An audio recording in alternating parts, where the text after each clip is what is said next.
People who speak English come from many different countries and regions, and they have all kinds of different accents. It may be hard to understand them at first, but after a little while it gets easier. You may have to ask them to speak more slowly at first. Oh, by the way, I'm from South Africa. People who speak English come from many different countries and regions, and they have all kinds of different accents. It may be hard to understand them at first, but after a little while it gets easier. You may have to ask them to speak more slowly at first. Oh, by the way, I'm from Texas. People who speak English come from many different countries and regions, and they have all kinds of different accents. It may be hard to understand them at first, but after a little while it gets easier. You may have to ask them to speak more slowly at first. Oh, by the way, I'm from India. People who speak English come from many different countries and regions, and they have all kinds of different accents. It may be hard to understand them at first, but after a little while it gets easier. You may have to ask them to speak more slowly at first. Oh, by the way, I'm from New Zealand. My name's Bruce, and I'm from Sydney in Australia. Australia is a big country, but we have only about 20 million people, and most of the population lives a few kilometres from the coast. Australians are crazy about sports. We play 4 different kinds of football and cricket, and all kinds of water sports like surfing and sailing. When people first come to Australia, they find some of the expressions we use confusing, but they soon get the hang of it. Some typical Australian expressions are "G'day," which means hello, and "no worries." Well, what does that mean? You're welcome. We say that when someone says thank you. And we like short words with IE at the end, like Barbie for barbecue, Bicky for biscuit, Brekkie for breakfast, and Mozzie for mosquito. And Aussie for Australian. That's right. How about you, Emily? You're from England, right? That's right. And although England is a small country, every region has a different accent. You only have to travel a few kilometres to hear a different accent. And people in Wales and Scotland have different accents too. There are a lot of words we use in the UK which are different from US words. Oh, can you give us some examples? Sure. Just starting with transport. We talk about lorries. A lorry is what you call a truck. And we drive on motorways. A motorway is a highway. And we fill our cars with petrol, not gas. We use gas in the kitchen to cook. And we talk on our mobiles, not our cells. And we wear trousers, not pants. And you can see I'm wearing trainers. Those are sneakers to you, like running shoes. And in the summer we go for a holiday, a vacation. Holidays in the US are what we call public holidays, like Christmas or New Year. And the good thing is that if you're in the UK, almost everyone understands all the US words because we see so many American films and television programs. I see. What do you call the punctuation mark at the end of a sentence? In the US, we call it a period. Oh, that's a full stop. Oh. Hey, Patrick, you're from Ireland, aren't you? Yes, Ireland is a small country and it's very green, with some lovely scenery. And, as a member of the European Union, we have a very high standard of living. It's not a big country. We've only 6 million people. But you meet Irish people all over the world. And what Emily said about British words is the same for Ireland. We talk about motorways and petrol and trousers too. Yes, and in Australia you'll hear most of those British words too. Not the American ones. But there are some special words in Ireland you won't hear in the UK or the US. For example, in the US, what do you call the place you walk on, next to a street? Sidewalk? Right. And in England? Pavement. Uh-huh. Well, that's the footpath in Ireland. And in our homes, we keep things in a press. That's a cupboard. And we call the police the guards. And if you ask someone how they are, they'll probably answer, "I'm grand, thanks." I'm fine. Yes. Well, what about the word banjacks? Oh, that means to break something or not working properly. We might say, "My mobile's been banjacked since I left it out in the rain." It rains a lot in Ireland. And we like to stay inside in the evening or, go somewhere where we can enjoy the crack. Wait a minute, the crack? Yeah, it's good company, good conversation. Hello and welcome to the world's worst criminals. We have 3 interesting stories tonight. Let's start our show right now with our first story from Canada. Jane? Thank you, Chuck. 2 burglars were arrested in Canada this week. The burglars had broken into a house and stolen some money before deciding they were hungry. They ate all the food in the refrigerator. After their meal, they fell asleep. The woman who owns the house found them when she came home. She called the police, who arrived in time to wake up and arrest the 2 men. How much money did they find in the house? About $100, that's all. Oh. Well, our second story comes to us from Switzerland. A woman was driving over the speed limit and got her picture taken by a speed camera. How fast was she going, Chuck? She was doing 80 kilometers per hour in a 50 kilometer per hour zone. Ooh. So that's much too fast. And you'll never guess what she did. She turned her car around and drove back to get the camera. Really? Yeah. Then she grabbed the camera and threw it off a cliff. You're kidding. No, I'm not. Unfortunately for her, someone saw all this and called the police. She was arrested and charged with damaging the camera, which is public property.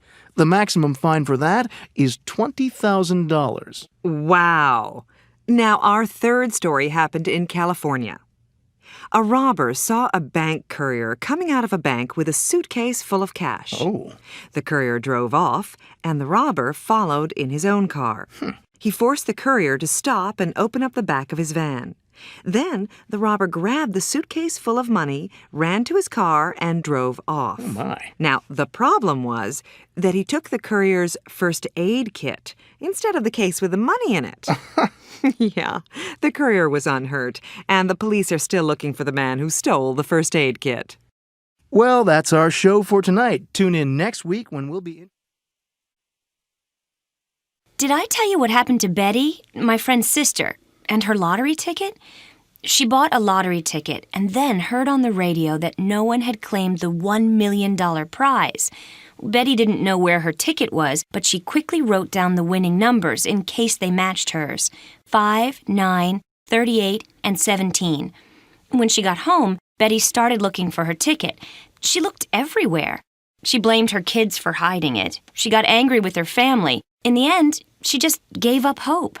Finally, she found the ticket in a pair of her favorite jeans that she just washed.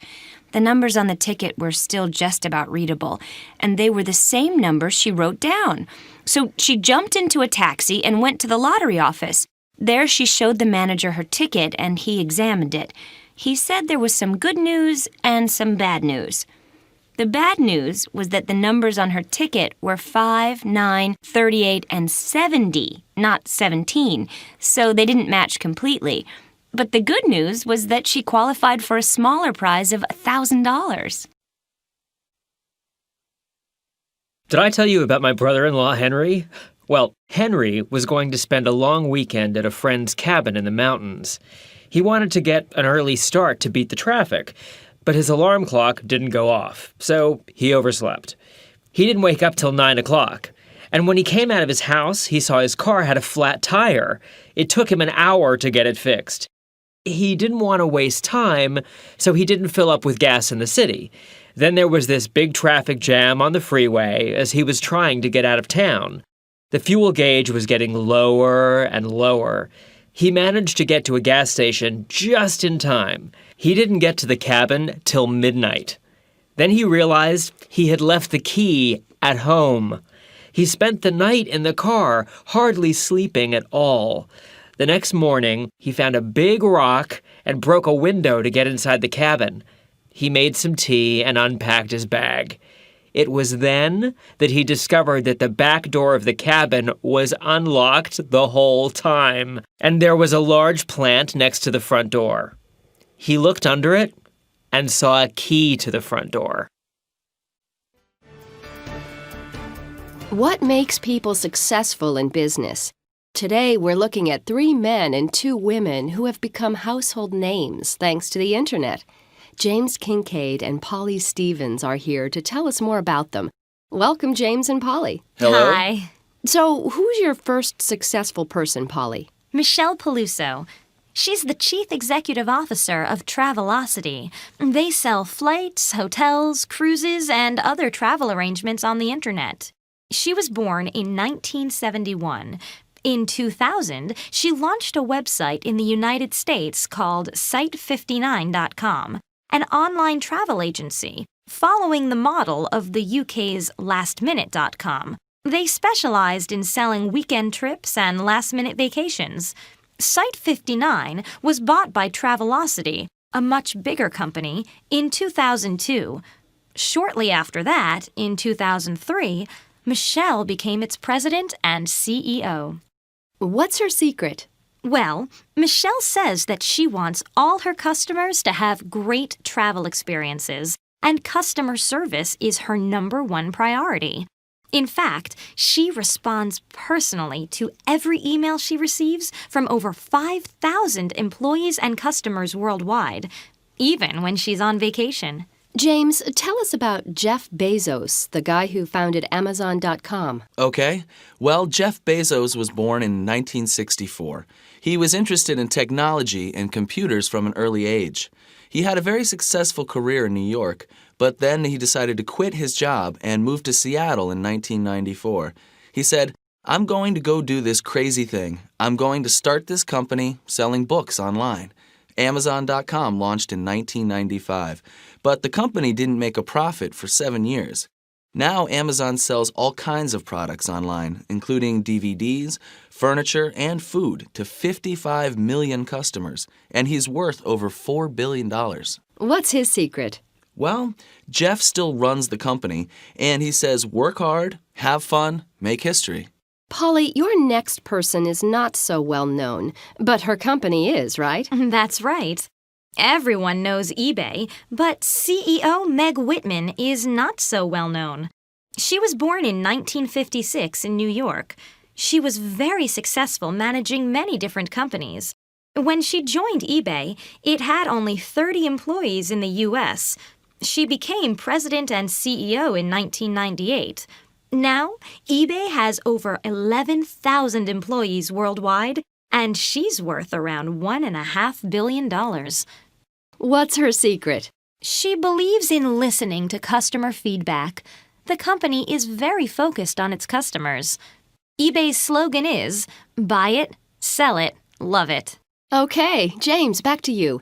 Tell us about those Google guys. Right. Well, Larry Page and Sergey Brin were both born in 1973. Larry in Michigan and Sergey in Russia. Sergey moved to the U.S. when he was 5. They met at Stanford University in 1996 and started developing an internet search engine. They launched Google in 1998. The name Google comes from the number Google, spelled Googol, which is 1 followed by 100 zeros. And as everyone knows, Google quickly became the world's favorite search engine. Google now has 8,000 employees worldwide. What's their secret? New products. Google engineers spend 20% of their time on projects that interest them, which is how Google's new products are developed. Larry is Google's president of products, and Sergey is president of technology. They are each worth around $16 billion. I love living in this remote-controlled world, but it gets a little out of hand. I used to have 5 remotes on my coffee table at home. One for the TV, one for the DVD player, one for the cable, one for the stereo, and one for the CD player. Well, last weekend my roommate bought a new air conditioner. And guess what? It comes with a remote. So now we have 6 remotes sitting on the table. That means there's always one in the couch somewhere, one behind the couch, one under the cushion. I mean, it's just so confusing. I can never find the one I need. Okay, this is something that has bothered me for a long time, and it's when you have a complaint and you call customer service and they give you a recorded message. First, if you press 1, you can have this option. If you press 2, you can have this option. No, I don't want any options. I want to speak to a person. And then, when they switch you over to the person, you get disconnected. Has this ever happened to you? It drives me nuts. So this morning I bought a book for a friend, and I was going to wrap it. I got it home and I tried to take the sticker off of the back of the book, you know, that has the price on it. And first I started peeling away at the corner, and the paper started tearing on the book. So I started working from the other side, and when I finally got the sticker off, the back of the book was covered with this gook. And I was trying to rub that off, and it started turning black, and it was horrible. Have you ever had that happen to you? It's terrible. Well, I got this nifty new cell phone, and let me tell you, I love cell phones. I love being able to walk down the street and call anybody. But I got this cell phone with voice-activated dialing. So all you have to do is say, "Call home," and it dials it for you. Or "Call Larry," and it dials the number for you. So last week I was walking down the street and I said, "Call home," and it called my mom. And then I said, "Call Larry," and it called Harry. So I've stopped using voice-activated dialing. So I needed to get some money, so I went to an ATM with my cash card. And I went up to the ATM, put the card in, typed in my PIN number to get the money, and it said the PIN was wrong. So I typed in it again, and it said it was wrong again. I couldn't believe it, so I tried a third time, and the machine ate my card. Well, suddenly I realized that I had put in the wrong card, so obviously the number didn't work. I had the wrong card in the machine. It was so frustrating.